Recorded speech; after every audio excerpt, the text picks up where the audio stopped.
ছোটবেলা দেখতাম আমার আম্মু যখন রিডা মাছ রান্না করতো, ভাজা ছাড়াই রান্না করতো।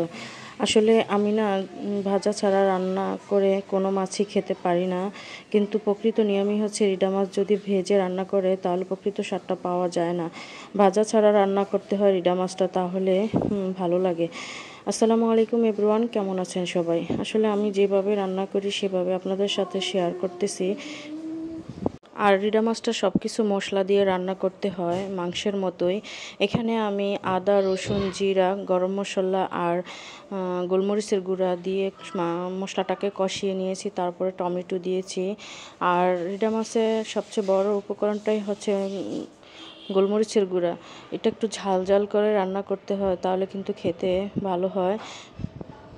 আসলে স্পেশালভাবে ভিডিও তৈরি করার জন্য আমি কোনো কিছুই রান্না করি না, আর আমি যখন যা রান্না করি ওটাই শেয়ার করি, এটাই আমার কাছে ভালো লাগে।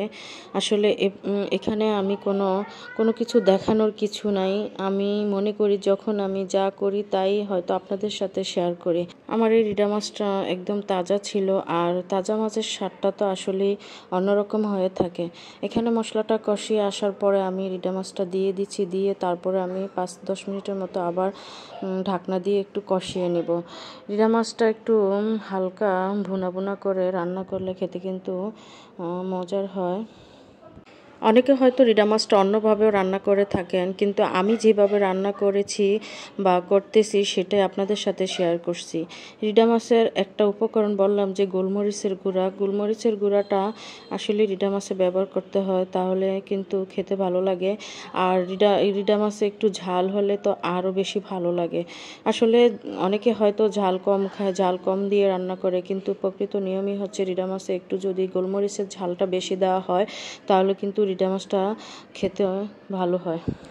তারপর কিছু সময় মাছটা কষিয়ে নেওয়ার পরে এখন আমি হালকা একটু পানি দিয়ে দিচ্ছি, কারণ রিডা মাছটা সিদ্ধ হতে একটু সময় লাগে। একটু হালকা পানি দিয়ে তারপরে আমি এখানে 2-3টা কাঁচামরিচ ফালি দিয়ে দিচ্ছি, তারপরে আমি এখানে দিয়ে দিচ্ছি ভাজা জিরার গুঁড়া। ভাজা জিরা গুঁড়া দিয়ে তারপরে আমি 5-10 মিনিটের মতো ঢাকনা দিয়ে একটু জাল করে নিব।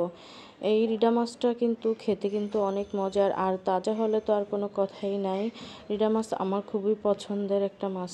আসলে মাঝে মাঝে মনে হয় যত সুন্দরভাবেই রান্না করি না কেন, মায়ের হাতের রান্নার মতো কোনো স্বাদই হয় নাই। মা তো মাই। প্রত্যেকটা সন্তানের কাছে মা যেভাবেই রান্না করুক না কেন, আমার কাছে মনে হয় যে ওই সন্তানের মায়ের হাতে রান্নাটাই শ্রেষ্ঠ রান্না। আমরা এত সুন্দর করে গুছিয়ে গেছে রান্না করলেও মায়ের হাতের স্বাদটা পাই নাই।